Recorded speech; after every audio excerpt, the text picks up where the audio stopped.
Hey guys, welcome to another episode of Entrepreneurship Facts. Today I have a special guest for all of you, Aaron Stewart. I met him at an event in Denver a few months ago, an event from ClickFunnels, and this guy is amazing. So I let him introduce himself to all of you. Aaron, why don't you tell my audience a bit about yourself? Thanks, David. It's good to see you again.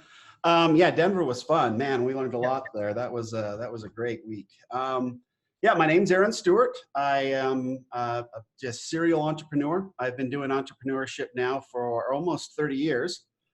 I originally started in the corporate world.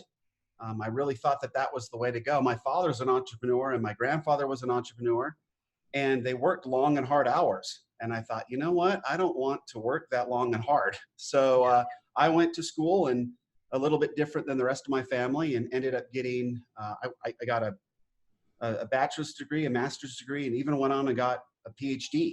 And so I thought that was kind of where I would hang out. But I got a job out of graduate school to work for an international, it was a mineral company, essentially. So we sold minerals all over the world. And I was traveling a lot. I would travel for 6 weeks internationally, and then I'd be home for 2 or 3 weeks. And I thought, hey, this isn't quite working out like I thought I would. I don't have as much time as I thought I would. And people are telling me where I had to go and what I had to do. It wasn't, it was great. I mean, we did business in so many different countries, and I traveled to 56 different countries, and I got to see wonderful cultures and deal with really cool people. But I started noticing as I was traveling that these people, our distributors, were entrepreneurs. And each one of them had to do things a little bit differently in their own culture. And that became super fascinating to me. So my dissertation topic was the effects of, education mixed with culture on one's perception of entrepreneurship. So that's where I started to really kind of dive in. And I had a very unfortunate experience in Pakistan. Okay. Where I was, we drove out to meet a customer. Yeah. And it's a very interesting, odd thing. And I won't, I've got a book that's coming out that's got it kind of detailed in there. But we got into this place. He made us wait. We sat down in front of this guy in the center of this big room in a basement. Because it's so hot, they keep things underground. And he tried to negotiate with me for a better price. Mm-hmm. And I told him, look, based on the quantities, it's pretty simple math, right? Based on the quantities, these are your prices. And right at that moment, I felt on the back of my neck a gun. So there's 4 armed guards, and one of them had come up behind me. I found out it's an AK-47, had placed the gun on the back of my head. And then his boss asked again, can I get a lower price? And it was at that very moment, I thought to myself, I don't want to work for anybody anymore. I don't want to be told where to go and what to do. And so I came home and subsequently sort of exited out of the corporate world and tried to figure out how to be an entrepreneur. And I've been doing that ever since. Wow. So what's your current business right now? So we've got, I got into consulting. So I'm my doctorate's in organization and management. So I started consulting with Fortune 100 companies, showing them how they could be more efficient in their organization. Mm-hmm. And then we would build custom solutions to help them do that. So I got into systems and automations and then kind of continued down that route, but again, was sort of working with corporations. I found myself independent, but working with corporations. And so I've been sort of transitioning from working with companies to trying to go more direct to entrepreneurs and sharing with them how they can be successful in their own business and making this adjustment to being an online entrepreneur, which is a very different lifestyle. You, David, have done so, with your Instagram following and all that, you are my generation's example when it comes to going online. We've had to have a huge mind shift. And how we old entrepreneurs used to do it to how we need to do it now. And so it's been fascinating to watch your journey and what you're doing. But right now, my big project is we're in beta actually. We've got a piece of software that it's for content producers. And after you produce your podcast, your blog, whether you're marketing through email, or even doing lives, Mm-hmm.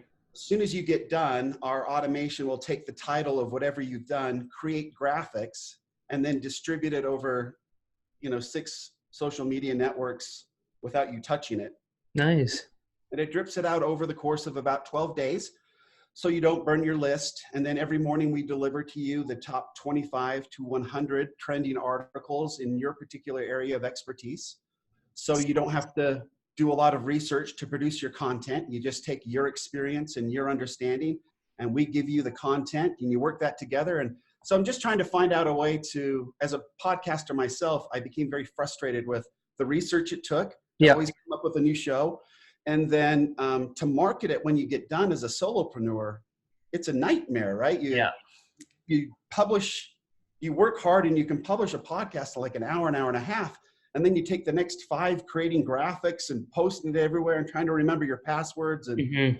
dirty looks from your wife as you work in bed, And so I tried to create some, based on my experience in systems and automations, I tried to create something for solopreneurs, myself and solopreneurs, and we're close to launching that. So that's where I've been spending most of my time recently.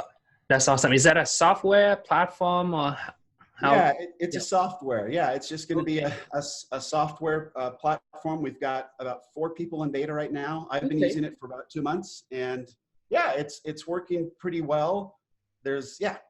We just basically create branded graphics, and then we superimpose with the server, superimpose the title of your whatever it is, blog post or podcast, and then we drip those out. So Okay, I guess. No, that's great. I guess before we steer to another topic, we forgot about. Why don't you tell my audience where they can find out more about that if they were to, want to learn more? Yeah. So this particular software piece, if you go to Jozu Post, which is JOZUPOST.com. Okay. You've got essentially a place to sign up for a waiting list since we are in beta. But that's the name of it. Jozu is Japanese. I speak Japanese and love the Japanese culture. And Nice. Jozu means proficient or skillful. Yeah. And so it's skillful posting. So proficient posting is essentially what it is translated into English. And yeah. Okay, that's great. Well, but I can relate so much to your story, how you go through the traditional educational system, get to the 9-to-5 corporate job, and then you just get sick of it, found that it's not for you. You have to get out. It's very similar story to me. I actually graduated from university 2-3 years ago with marketing and entrepreneurship. And the only reason why I go to school to study about business because I wanted to be my own boss, to start my own business later on. But then 1 year before I graduate, I feel like I didn't learn anything about starting a business on my own. Everything I was learning was teaching me how to be an employee. And then I just have to figure out a way to get out of it. Like most kids, I went on Google, searched how to start a business online. And a few years later, I'm just a solopreneur working for myself, be my own boss. Well, so my question for you is that starting your own business is not an easy thing. It's not for everybody. Mm-hmm. So what were some of the challenges that you faced when you first quit your corporate 9-to-5 and shift into the entrepreneurial journey? Yeah, that's a great question, because I think that anytime as a human being you face the unknown, it's very easy to feel anxious and a little worried about kind of, stepping into the dark. Yeah. I always think about that, the movie, The Lost Ark, where you've got, what's his name? The main character. Anyway, Han Solo is the only thing that comes to mind, but boy, I can't even remember his name. But anyway, it's in the Lost Ark. You've got, he's trying to get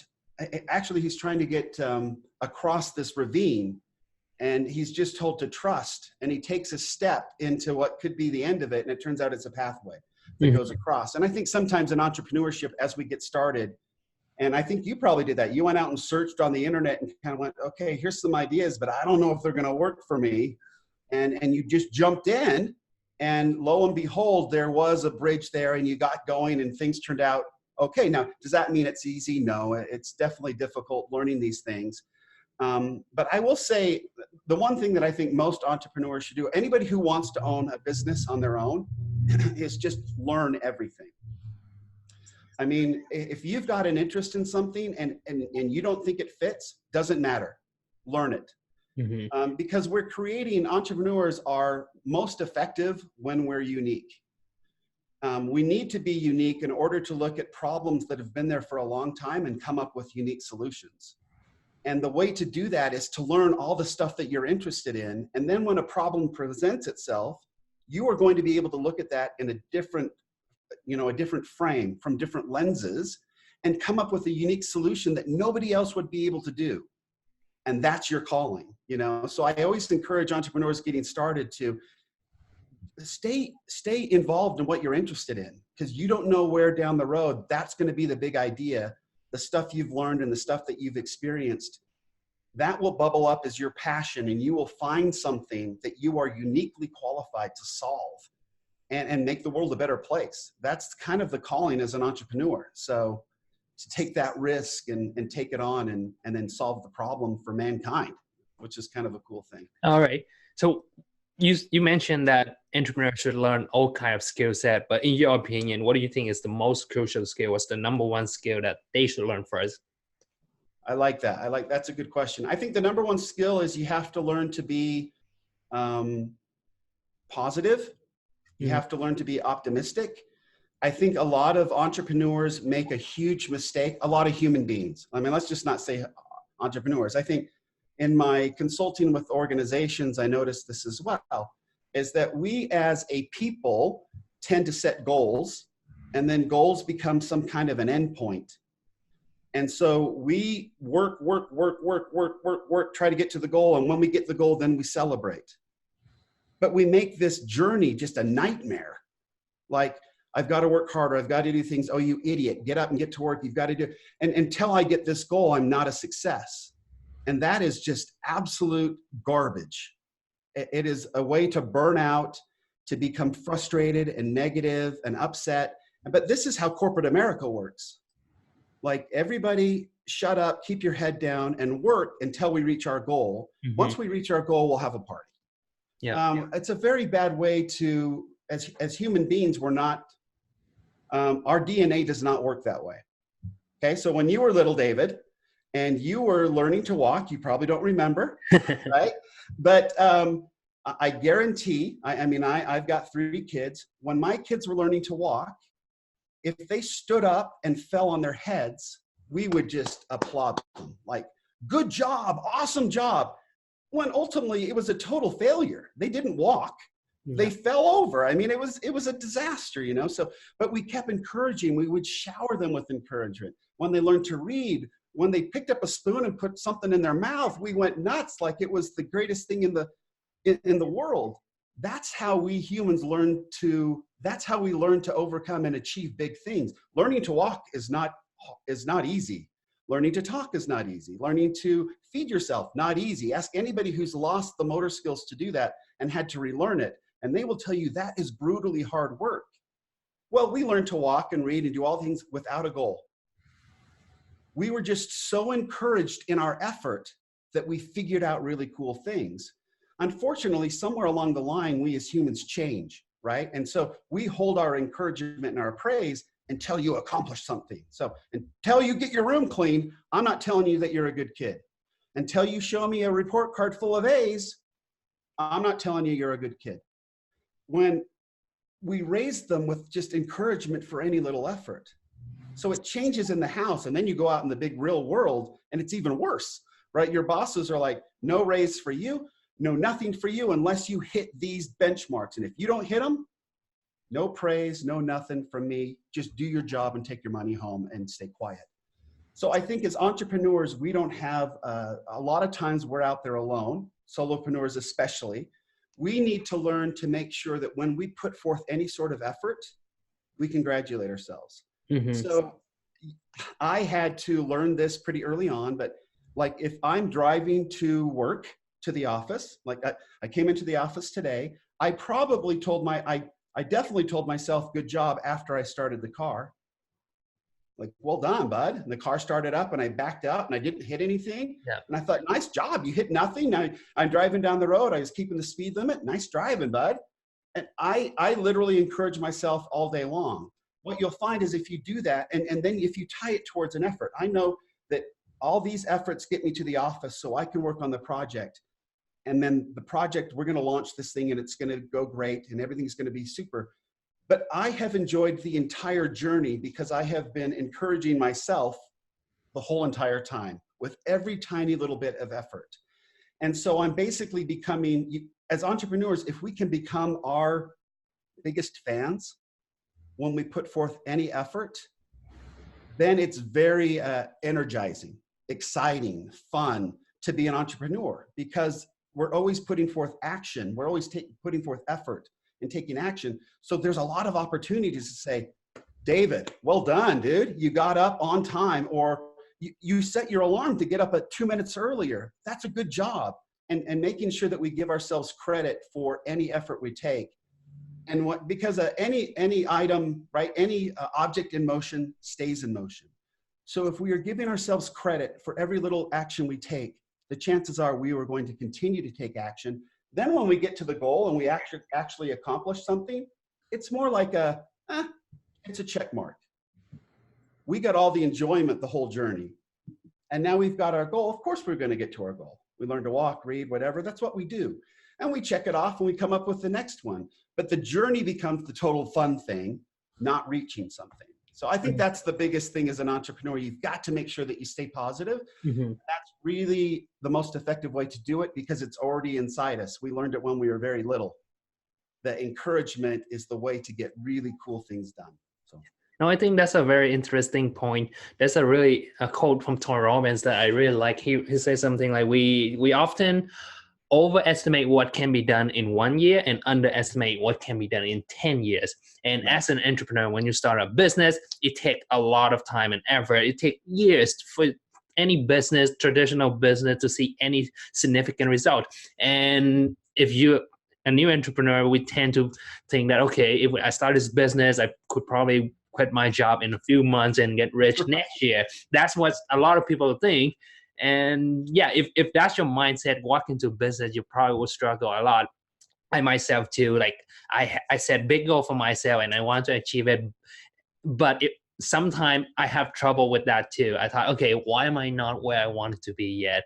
Mm-hmm. And it happened. It's stressing me out. I started thinking, okay, I should be farther than where I am right now. But I try to take a step back, look at the big picture. Yes, I have accomplished a lot. I have been farther than where I were before. And that's what very, very important to me. And I know I get to my goal eventually as I have to keep hustle, put in the work. And that mindset really helped me a lot. So I agree with your point. That makes sense, a lot of sense. Yeah, I love that. I just think it's so important. You said something so important there, David, that sometimes we think that we should be further. Mm-hmm. Or sometimes we don't reach our goal and then we feel bad about ourselves. Whereas if we're more careful on, I think all of us will notice, if we're more careful on recognizing the effort that we're making, then we can, it's very easy to go, you know what, that was an unrealistic goal. I worked my tail off and I didn't make it. Okay. So I overestimated a little bit, but I worked really hard and you still feel good about everything. So it's really cool you get a lot better at setting goals because you're paying attention to the effort and the action that you're putting forward. And then once you get really good at setting goals and enjoying the journey, goals just become like a milepost, right? And goals become fun to set, right? Because, oh yeah, I'll get there eventually, but you don't worry about the goal. You worry about the effort, all the effort that takes to get to the goal. And lo and behold, the goal will come. Anything we set our mind to, we can get to it. And as long as we're encouraged and happy as we're going, those goals will come a lot quicker the more action we take. And so we've got to make sure that we're focusing all our positive energy on the action, the effort. No, I agree. I think, the key would be enjoy the process, enjoy what you're doing, right? At least I believe that the only way to get amazing result and succeed in something is to love what you're doing. If you don't love it, if you don't enjoy it, you're not going to put in the effort. You're not going to put in time to do it, because why should I do that thing where I could just watch TV or go out with my friends, right? The only reason why you could not do all the fun stuff and do the the stuff that you're supposed to do is simply because you love it, you enjoyed it, that's your passion. That's what you would do for fun. Because for me, in my free time, instead of playing video games or watch TV or go on YouTube, I spend my time learn about online marketing, learn about business because I enjoyed it. I actually genuinely have a passion for it. That's why I can spend all my time learning about it, and it's fun for me. That's what I do in my free time instead of doing all the other stuff.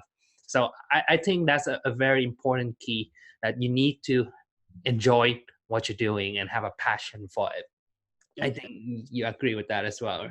Yeah, you're 100%. I agree completely. And you found that, David, you found that by continuing to learn, right? I mean, you just consume stuff and you're always interested in looking. And that's going back to kind of what we talked about first, just making sure that you are out there learning and in getting all these new experiences, because you will find your passion and you will find something that you're so interested in that it does become what you do every day because you love it. Right. And you found that. And I definitely, I mean, I love getting up in the morning and coming to work. I have a ball sitting at my office working because it's something that I've really learned to enjoy. I do a good job of encouraging myself throughout the day. And Yeah. so working 12 hours doesn't feel like 12 hours. Yeah. It's a 12-hour party. I mean, I'm having a great time. I go home happy. I love to be with my family and see them, but that's what we're looking for is let's have an 8-hour party or 10-hour party doing what we love every day. And that's the opportunity as an entrepreneur.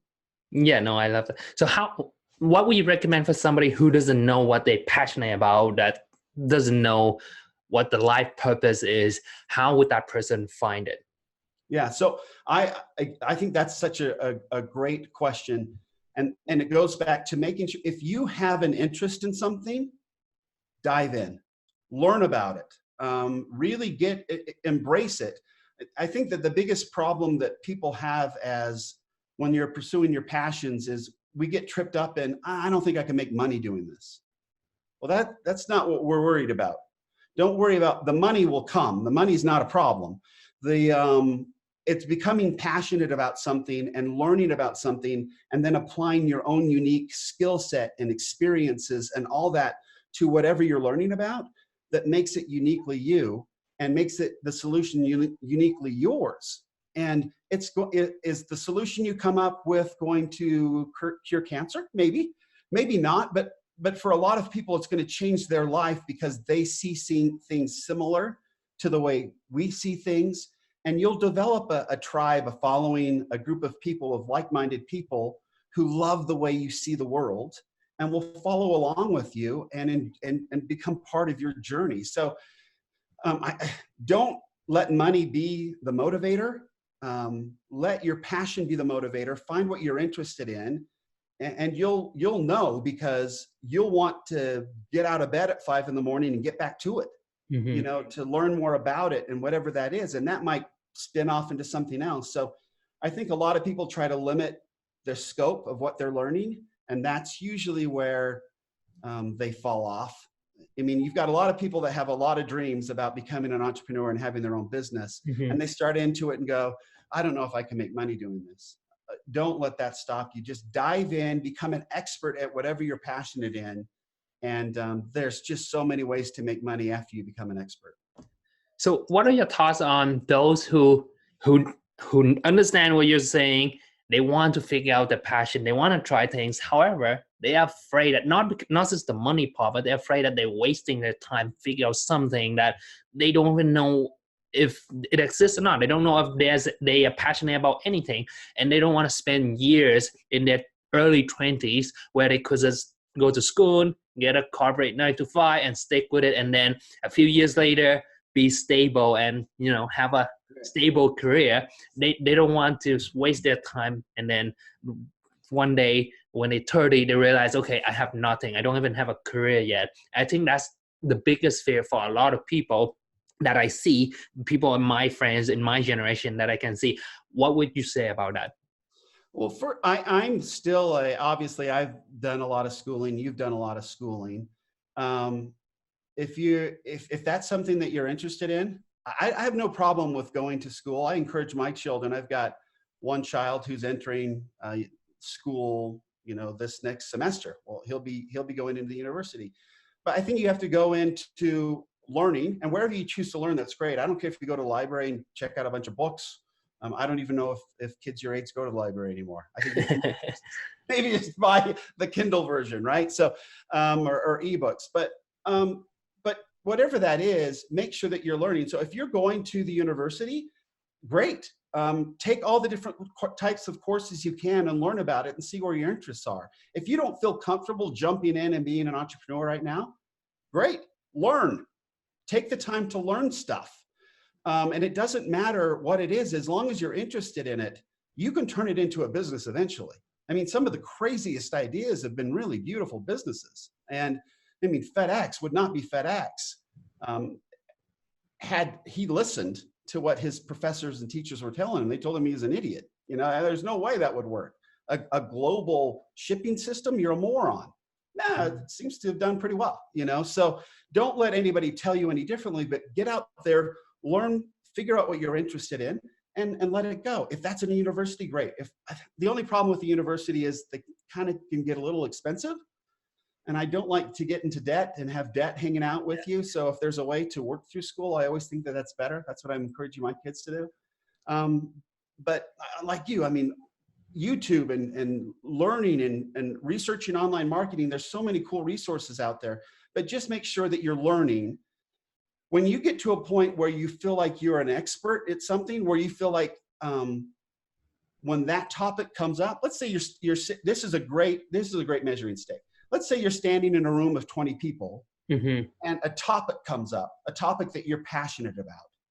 If you're the one that knows the most about that particular topic, you are an expert. And that baby's yours. All 19 in that room could learn from you. And I believe everybody's an expert at something.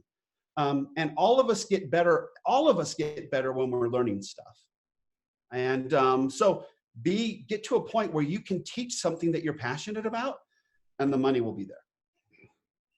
Absolutely. So how would somebody learn something, be an expert? What is the first step to turn that into a career? I think a lot of what we're learning now, it used to be different. Back in the day, we'd have to, create some sort of a product or a company or a service or whatever. Yeah. But now it's different, and a lot like what we're doing right now. We are online. Technology has given us the ability to have a conversation, a video conversation, for heaven's sakes. That was impossible even 5 years ago, to get on Zoom and have a nice call like this. So once you begin to start learning stuff, share it. Get online, start a YouTube channel, which YouTube is wonderful just because it's evergreen content. I mean, it's there forever. YouTube doesn't take that down. So get on YouTube, Instagram, which you're amazing at. Whatever your platform is, whatever you enjoy, start to share. Share the stuff that you're learning, and share it a lot earlier than you think you should. If you learn something, then share it. And then you'll start to see what people are interested in. And if people are interested in what you're learning, you just keep learning it. And you'll find your voice. You'll find what resonates with people. That's what's so cool about this day and age, is that you can easily see pretty quickly what's great and what isn't. Where back in the day, we had to launch something and have it fall on its face before we even knew. We could do marketing research and we could do all this stuff, but it wasn't always real. But social media is pretty real. I mean, you put it up there and people either like it or they don't. People either follow you or they don't. And so you can know pretty quickly if what you're saying is resonating. Now, does that mean that what you're passionate in, let's say it's falling flat, nobody likes it. Does that mean what you're learning isn't interesting? Chances are no, it's just your message. It's your story and your message and your hook, and that just needs to be reworked a little bit. But what you're learning is important. So start sharing it and figure out the best way to share it where it generates some interest from those that are following you. It's just really about massaging your message. It's not about what you're learning. Knowledge is always going to be an asset that people are starving for. but they definitely like to consume it a certain way. Each person's a little different in how they learn. So figure out how you can present your passion in a way that's most easily consumable by those who are looking for what you have to offer. And boom, you've got a business that's going to generate a lot of money as soon as you figure that out. Yeah, that's the best thing I love about the internet. Whereas before, with a traditional business, it would cost you hundreds of thousands of dollars just to get started, and then you just have to realize that your business idea sucks, right? Now, Yeah, you yeah, can literally test your idea on the internet for free. Create yeah. some video, put it up out there, build an audience around it. And if there's an audience around it, that's instant market validation for you that your idea is good. There's a demand out there. But if there isn't, well, you can fix your message, improve your idea, and see if you can build an audience. If you cannot build an audience around it, then you know that maybe you need to move on to a different idea, right? So that's one of the best thing about the internet. You can start business so easy nowadays. Yeah, and I think that's the biggest mind shift for me, David, at being at my age, right? I'm 52. Mm-hmm. It's that change of like, oh, wait a minute, you don't have to raise a bunch of money and put investors at risk and do all this stuff to launch an idea. I can just produce a couple of videos and throw them out there and see what my people think about them. You know, do they like it? Do they share it? Do they whatever? And if they don't, do I adjust my message and try it again? And it's such a cool way to figure out what people are hungry for. And it's such a cool way. I mean, it's right. I mean, you've got trending hashtags and you can keyword searches and whatever, right? I mean, you do a quick keyword search and see who's at the top, who's the top dog in Google, and go kind of look at what they're presenting and what they're talking about and whatever. And if that's something you're passionate about, come up with your own message about that. You've got all your competitive analysis done. That is, wow, that's a miracle. I mean, 20 years ago, that's impossible. So, I mean, the advantages right now to be an entrepreneur are, yeah, it's 1,000,000 to 1. I mean, this is the day and age for entrepreneurs to figure out what their passion is, to get it out there and see if it'll work, to massage the message and go big. And watching people like you actually just do this like it's a piece of cake is so fun for people like me that have had to struggle and then try to make that adjustment. Like, I hate being on camera is awful. I really don't. I mean, but it's so important. So there's some things that you have to try to do differently. And so my generation's struggling a little bit with this transition, but your generation's helping us a ton. So thank you, David. I appreciate it very much. We have a lot to learn from your generation as well. All right. So I guess that would be, we near the end of our episode for today. Is there any last word you want to tell my audience?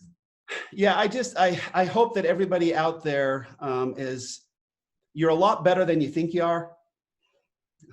You're a lot closer than you think you are. You're doing amazing things, but you're probably not giving yourself credit for the effort that you're putting forth. And I just think that that's probably the easiest way to start feeling better about your journey, is just really start noticing when you're taking effort and when you're doing good things and when you're trying to make a positive contribution to the world and moving it a little bit forward. Congratulate that effort, celebrate that action, and watch how that changes your mood and watch how that changes your momentum going forward. Entrepreneurship's really about staying positive, staying happy, and moving forward and taking action. And that's a really easy way to do it. That's probably the message, David, that seems to be most helpful to entrepreneurs that are starting out, is don't get down on yourself. It's really, really fun if you learn a couple little tricks early on and to make it that way. So enjoy the journey. That's awesome. All right. Thank you very much for your time, Aaron. Thanks, my audience want to find out more about you or your business. Is there a place that they can find you? Yeah, if you go to Dr. A PhD, so draphd.com is kind of my landing page where all the stuff that I'm working on sort of hangouts. I think it forwards to draaronstewart.com, but you can go there. All the stuff that I'm working is on there. If you want to book if you want to book me on your own podcast or show, I've got a place there in a calendar where you can do that. I love talking about entrepreneurship, as you sadly learned today. But But yeah, I love it. I love it so much. And I appreciate the opportunity. Thank you so much, David. No problem. Thank you for your time. I really appreciate your time. Thank you so much, Aaron. Follow David. He knows what he's doing. Thank you. Do it. All right. Bye, guys. See you guys in the next episode. Bye-bye. Yeah.